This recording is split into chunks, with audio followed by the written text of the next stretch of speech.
Bonjour, moi je m'appelle Daria, j'ai 22 ans et je suis assistante de communication et marketing chez Loop. Je suis donc d'origine allemande et je vais vous raconter une petite anecdote concernant mes règles en tant que jeune fille. Donc je les ai eues, j'avais peut-être 11 ou 12 ans et je ne savais pas comment dire à mes parents. Donc j'ai tout simplement demandé une serviette à ma mère pour qu'elle sache. Et donc suite à ça, ma mère m'a offert un petit livre sur la sexualité féminine pour que j'ai toutes les réponses à mes questions. J'étais quand même assez bien informée sur ce qui se passe dans mon corps, car on l'a appris en cours de biologie au collège, dans les livres, mais aussi dans le cours. Mais je ne savais pas comment utiliser un tampon dans mon corps ou une serviette hygiénique. Donc je me suis mise dans la salle de bain avec des explications du livre que ma mère m'a donné, en petit miroir de poche de la vaseline pour faire entrer le plus petit tampon qui existait des marques.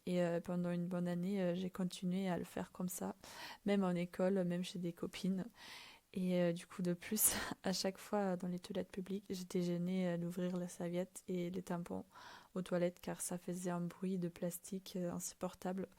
Tout le monde, du coup, savait que c'était moi qui avais ces règles. Donc, j'attendais jusqu'à ce qu'il y ait personne ou quelqu'un tire la chasse d'eau pour que je pouvais les ouvrir tranquillement sans que personne n'entende.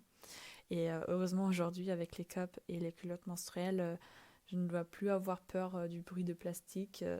Mais en plus aussi, j'ai appris d'en parler ouvertement à tout mon entourage, donc je suis beaucoup plus tranquille aujourd'hui. Bonjour, Pauline, bénévole pour Mayasso. Mon anecdote, elle remonte au lycée, elle remonte en seconde. À l'époque, nous avions des cours de natation obligatoires, sauf que j'étais dans l'incapacité de mettre des tampons lorsque j'avais mes règles à cette période-là. Donc tous les mois, j'avais un petit mot d'indisposition de ma mère qui disait que j'étais indisposée pour faire de la piscine.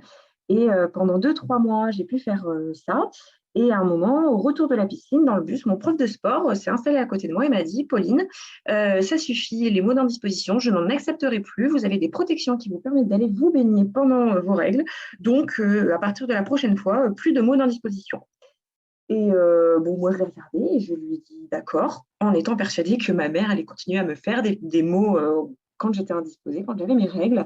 Et quand je suis rentrée le soir, je lui en ai parlé. Elle m'a dit: tu peux mettre des tampons? Quand je lui ai répondu non, elle m'a dit: eh bien, tu continueras à avoir des mots disant que tu es indisposée. Et si besoin, j'irai voir ton prof. Voilà.